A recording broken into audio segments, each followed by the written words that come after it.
చూస్ country delight, live better. ఇప్పుడే country delight యాప్ని download చేసుకోండి.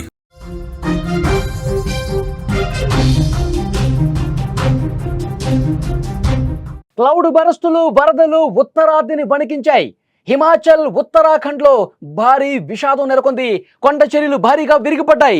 డెహ్రాడూన్లో పలు ప్రాంతాలు అతలాకుతలమైపోయాయి. సహస్రధార నది ఉప్పొంగి భారీ నష్టమే వాటిల్లింది. కళ్ల ముందే రోడ్లు, వంతెనలు కొట్టుకుపోయాయి. సహాయక చర్యలు అందిస్తున్నాయి రాష్ట్ర ప్రభుత్వాలు. ఉత్తరాదిని క్లౌడ్ బరస్టు విపరీతంగా నష్టపరిచినటువంటి పరిస్థితి. ప్రకృతి తన ఉగ్ర రూపాన్ని మరోసారి చూపించింది. ఉత్తర భారతదేశంలోని హిమాచల్ ప్రదేశ్, ఉత్తరాఖండ్ రాష్ట్రాలను కుండపోత వర్షాలు, ఆకస్మిక వరదలు అతలాకుతలం చేశాయి. ఒక్కసారి మీరు విజువల్స్ లో చూడండి. ఆ రాష్ట్రాలు చెగురుటాకులా ఎట్లా వణికిపోయాయో. భారీ బీభత్సానికి మొత్తం కూడా ప్రాణ నష్టం, ఆస్తి నష్టం విపరీతంగా జరిగింది. మొన్నటి నుంచి ఏకధాటిగా కురుస్తున్నటువంటి వర్షాలు, వరదల వల్ల రహదారులు, వంతెనలు కొట్టుకుపోయాయి. జనజీవనం పూర్తిగా అతలాకుతలమైపోయింది. ఉత్తరాఖండ్, హిమాచల్ ప్రదేశ్లో సంభవించిన ఈ ప్రకృతి బీభత్సం లక్షలాది మంది ప్రజల జీవితాలను చిన్నాభిన్నం చేసింది. ఎటు చూసినా వరదలే, ఎక్కడ చూసినా వాటరే. కొట్టుకుపోయిన రోడ్లు, ఇళ్ళు, వాహనాలే కనిపిస్తున్నాయి. ఈ విపత్తుల్లో 2 రాష్ట్రాల్లో కలిపి 18 మంది చనిపోయారంటే ఎంత దారుణంగా ఉందో పరిస్థితి అర్థమవుతుంది. సహాయక బృందాలు ఇంకా రెస్క్యూ చేస్తానే ఉన్నాయి.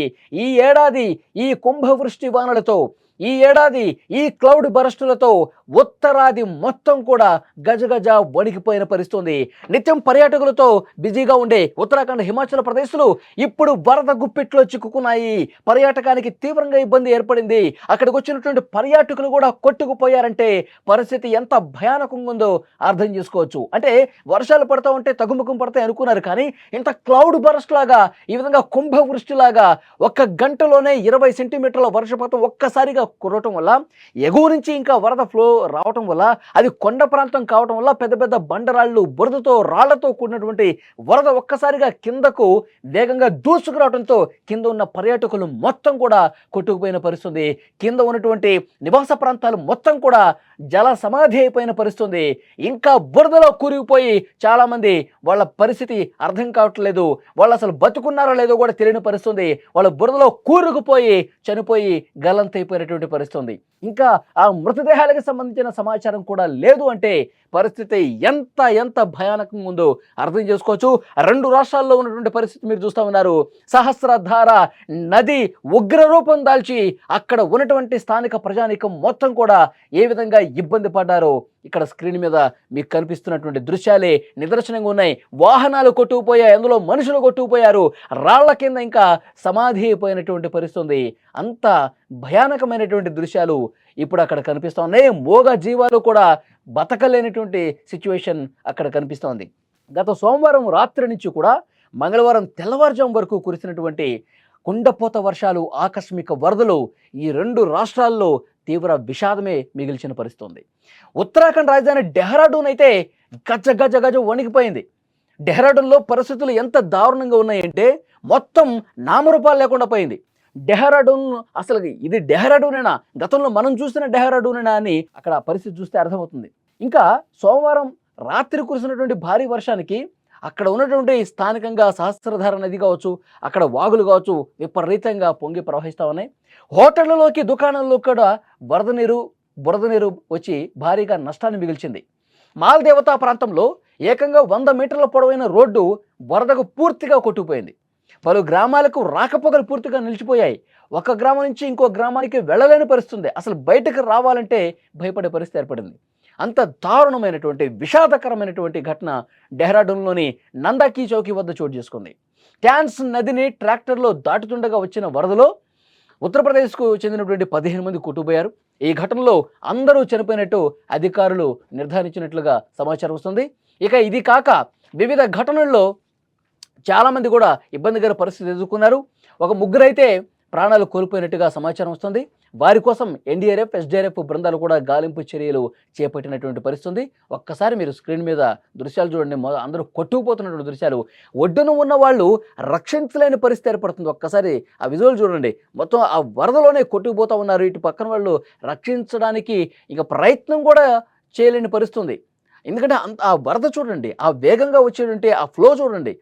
ఒక్కసారి కాలు లోపల పెడితే బతకటం కష్టం అన్నట్టుగా అంత భయంకరంగా ఆ వరద కనిపిస్తోంది. కానీ వాళ్ళకి సంబంధించినటువంటి వ్యక్తులు, వాళ్ళ కుటుంబ సభ్యులు ఇక్కడ ఇటువైపు నిలబడి అక్కడున్న స్థానికులు చూడటమే తప్ప ఏమీ చేయలేని నిస్సహాయ పరిస్థితి.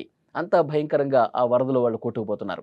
ఉత్తరాఖండ్‌లో క్లౌడ్ బరస్ట్ సృష్టించిన విధ్వంసానికి వికాస్ నగర్ ప్రాంతంలో ఉన్న నదిలో నీటి ప్రవాహం ఒక్కసారిగా పెరిగింది. ఈ నదికి వంతెన నిర్మాణ పని ఉన్న ఇద్దరు యువకులు కూడా చిక్కుకుపోయారు. నది ప్రవాహం బాగా పెరగటంతో వాళ్ళలో ఒకళ్ళు వెంటనే ప్రాణాల కోసం నది నుంచి బయటపడ్డారు. కానీ ఇంకొక యువకుడు ముందుకు వెళ్ళలేకపోయాడు. అతను నది మధ్యలో ఉన్న ఒక కరెంటు పోల్‌ను గట్టిగా పట్టుకొని నిల్చున్న పరిస్థితుంది. ఇక్కడ చూడండి, కరెంటు పోల్ సాయంతో అతను ప్రాణాలు దక్కించుకున్న ప్రయత్నం చేశాడు. ఒక్కసారి కింద చూస్తే మాత్రం గుండెలు అదిరిపోయే విధంగా ఆ దృశ్యం కనిపిస్తోంది. ఒక్కసారి అతను జారి కింద పడితే కొన్ని కిలోమీటర్లు అతను ఆ వరద ప్రవాహంలో కొట్టుకుపోయే పరిస్థితి ఉంటుంది. పైనుంచి బిగిన వస్తున్నటువంటి ఆ వరద ప్రవాహానికి అక్కడ కరెంటు పోలు ఉంది కాబట్టి అతను బతికిపోయాడు. కరెంటు పోలు లేకుండా ఉండుంటే అందులో కొట్టుకుపోయేవాడు, జల సమాధి అయిపోయే పరిస్థితి. ఇతని పరిస్థితి గమనించినటువంటి అక్కడ స్థానికులు వెంటనే అధికార బృందానికి సమాచారం అందించారు. రెస్క్యూ బృందానికి సమాచారం అందించారు. అక్కడ వాళ్ళు ఏ విధంగా రెస్క్యూ చేస్తున్నారు మీరు స్క్రీన్ మీద చూడొచ్చు. కరెంటు పోల్ని పట్టుకొని పైకి ఎక్కి తన ప్రాణాలు కాపాడుకున్న అతన్ని అధికార యంత్రాంగం, అక్కడ ఉన్న రెస్క్యూ టీం తాడేసి రెస్క్యూ చేసి అతన్ని కాపాడారు. ఆ దృశ్యాలు మీరు స్క్రీన్ మీద చూస్తున్నారు. అక్కడ ఉన్నటువంటి సహస్రధార నది ఉప్పొంగి ప్రవహించి, అక్కడ స్థానికంగా ఉన్న వాగులు ఉప్పొంగి ప్రవహించి పూర్తిగా మనుషుల ప్రాణాలు బలి తీసుకున్న పరిస్థితి. ఇప్పటికీ 18 మంది చనిపోయారు. ఇంకొక వ్యక్తి మీరు చూడండి, కరెంటు పోల్ ఉంది కాబట్టి ఆ కరెంటు పోలే అతనికి అదృష్టాన్ని తీసుకొచ్చింది, అతని ప్రాణాలు కాపాడిందని చెప్పాలి. కరెంటు పోల్ ఎక్కి ఆ వరద ప్రవాహం పైకి ఎక్కి అతను తన ప్రాణాలు కాపాడుకున్నాడు. రెస్క్యూ టీం తాడు సాయంతో అతన్ని కాపాడినటువంటి పరిస్థితి ఉంది. ఎంత భయంకరంగా ఉంది చూడండి, ఒక్కసారి ఆ విజువల్ చూడండి.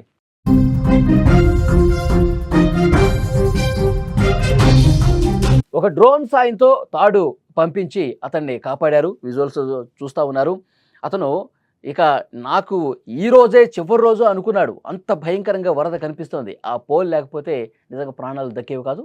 అక్కడ రెస్క్యూ సిబ్బంది తాడును పంపించి డ్రోన్ సాయంతో అతన్ని కాపాడేటువంటి పరిస్థితి ఉంది. ఇక హిమాచల్ ప్రదేశ్లో పరిస్థితి అయితే చాలా తీవ్రంగా పరిస్థితులు కనిపించాయి. ప్రకృతి బీభత్సానికి 3 చనిపోయారు. మండి జిల్లాలో పరిస్థితి అయితే బ్రాక్టా గ్రామంలో ఇల్లు కూలి 2 మహిళలు, ఒక చిన్నారి ప్రాణాలు కోల్పోయారు. 2 తీవ్రంగా గాయపడ్డారు. మండి జిల్లాలో ధర్మపూర్ పట్టణంలోని ప్రధాన బస్టాండ్ పూర్తిగా వరద నీటిలో మునిగిపోయింది. దాదాపు 20కి పైగా ప్రభుత్వ బస్సులు, ఇతర వాహనాలు కొట్టుకుపోయాయి. పంప్ హౌస్లు, దుకాణాలు ధ్వంసమయ్యాయి. ఆర్టీసీకి దాదాపు 6 కోట్ల రూపాయల నష్టం వచ్చింది. రాజధాని సిమ్లాలో కూడా కొండ చర్యలు విరిగిపట్టడంతో ప్రధాన రహదారులన్నీ కూడా మూసుకుపోయిన పరిస్థితి. ఒక్కసారి చూడండి, అక్కడ ఉన్న వాహనాలు ఆ వరద ప్రవాహానికి ఏ విధంగా కొట్టుకుపోయి ధ్వంసమైపోయాయో చాలా స్పష్టంగా చూడొచ్చు. పైనుంచి కొండరాళ్ళు, బండరాళ్ళు పట్టడంతో చాలా వరకు ఆ వాహనాలు ధ్వంసమైపోయే ఇబ్బంది ఏర్పడింది. మొత్తం ఆ వరద ప్రవాహం మొన్నటి వరకు అక్కడ కురిసినటువంటి భారీ వర్షాలకు, వరదలకు వాహనాలు చాలా దూరం వరకు కొట్టుకొచ్చిన పరిస్థితి. మొత్తం తునాతునకులైపోయాయి. చూడండి, పూర్తిగా ధ్వంసమైపోయినటువంటి వాహనాలు చూస్తున్నారు. పూర్తిగా ధ్వంసమైపోయినటువంటి అక్కడ రోడ్లు కనిపిస్తూ ఉన్నాయి. మొత్తం దీన్ని మొత్తం కూడా పునరుద్ధరణ చర్యలు తీసుకోవాలంటే, మళ్ళీ ఈ ప్రాంతం మొత్తం యథాస్థానానికి రావాలంటే 1 సంవత్సరం సమయం పడుతుంది. అంత దారుణంగా అక్కడ రోడ్లు కావచ్చు, ఇతర మౌలిక వసతులన్నీ కూడా ధ్వంసమైపోయిన పరిస్థితి. ఒక కారు అయితే అందులో ప్రయాణిస్తూ వారు అట్లాగే కొట్టుకుపోయారు. అక్కడ ఇళ్ల ముందు పెట్టినటువంటి వెహికల్స్, షాపుల ముందు పెట్టినటువంటి వెహికల్స్ ఆ వరద దాటికి ఏ విధంగా కొట్టుకొని వచ్చి పూర్తిగా ధ్వంసమైపోయాయో, అక్కడ ఇళ్ళు కావచ్చు, ఆ రోడ్లు కావచ్చు ఏ విధంగా ధ్వంసమైపోయాయో నామరూపాలు లేకుండా పోయిన పరిస్థితి. అంత దారుణంగా ఈ క్లౌడ్ బరస్ట్ మిగిల్చిన విషాదానికి సంబంధించిన దృశ్యాలు ఇవి. మనుషులు కొట్టుకుపోయినా, ఇళ్ళు కొట్టుకుపోయినా, రోడ్లు కొట్టుకుపోయినా, వాహనాలు కొట్టుకుపోయినా, ఇవన్నీ కూడా క్లౌడ్ బరస్ట్ నుంచి ఆ క్లౌడ్ బరస్ట్ మిగిల్చినటువంటి విషాద దృశ్యాలు, ఒళ్ళు గగురు పొడిచేటువంటి దృశ్యాలు అవి. నిజంగా ప్రాణాలు కోల్పోయారు. ఇంకా రాళ్ల కింద మృతదేహాలు ఉన్నట్టుగా రెస్క్యూ టీం భావిస్తోంది. చాలా రాళ్ళు, ఆ చెట్ల అవన్నీ కూడా తొలగిస్తే ఇంకొన్ని మృతదేహాలు బయటపడొచ్చేమని చెప్పి అనుమానిస్తూ ఉన్నారు. రెస్క్యూ టీం అన్నీ కూడా రెస్క్యూ చేస్తున్నటువంటి దృశ్యాలే కనిపిస్తూ ఉన్నాయి. వరద తగ్గుముఖం పట్టిన తర్వాత క్లౌడ్ బరస్ట్ మిగిల్చినటువంటి విషాదానికి సంబంధించిన దృశ్యాలు ఒక్కొక్కటిగా వెలుగులోకి వస్తుంటే అక్కడి స్థానికులు కన్నీళ్లు పెట్టుకుంటున్న పరిస్థితి. అలాంటి ఒక హృదయ విదారక దృశ్యాలు అక్కడ కనిపిస్తూ ఉన్నాయి. ఈ ప్రకృతి విపత్తుల మీద 2 రాష్ట్రాల ప్రభుత్వాలు వేగంగా స్పందించాయి. ఉత్తరాఖండ్ ముఖ్యమంత్రి ప్రభావిత ప్రాంతాల్లో ఏరియల్ సర్వే చేశారు. సహాయక చర్యలు యుద్ధ ప్రాతిపదికన పర్యవేక్షిస్తున్నారు. ప్రధాని నరేంద్ర మోదీ, కేంద్ర హోంమంత్రి అమిత్ షా ఇరువురు ముఖ్యమంత్రులతో కూడా మాట్లాడారు. కేంద్రం నుంచి సహాయం అందిస్తామని చెప్పారు. 2 రాష్ట్రాల్లో కూడా రెస్క్యూ బృందాలు రాత్రింబవళ్లు పనిచేస్తూ అక్కడ ఎవరైతే చిక్కున్నారో, అక్కడ ఏవైతే ధ్వంసమైనటువంటి ప్రాంతాలు ఉన్నాయో, అక్కడ ఎక్కడైతే ప్రజలు తీవ్ర ఇబ్బందులు పడతా ఉన్నారో కూడు గూడు లేక, వాళ్ళందరికీ కూడా సహాయక చర్యలు చేస్తూ ఉన్నారు. పునరావాస కేంద్రాలకు తరలిస్తూ ఉన్నారు. వాళ్ళకి అన్నపానీయాలు అందిస్తున్న పరిస్థితుంది. ఉత్తరాది మొత్తం కూడా ఇలాంటి ఒక భయంకరమైనటువంటి వాతావరణంలోనే వాళ్ళు కాలం గడుపుతున్నారు. ఎందుకంటే మళ్ళీ ఎప్పుడు క్లౌడ్ బర్స్ట్ లాగా వర్షం వస్తుంది, కొండ చర్యల మీద నుంచి రాళ్ళు, పెద్ద పెద్ద బండరాళ్ళు ఇంకా ఎన్ని కొట్టుకొస్తాయి, ఎంతమంది ప్రాణాలు తీస్తాయంటూ వాళ్ళు భయపడే పరిస్థితి కనిపిస్తోంది.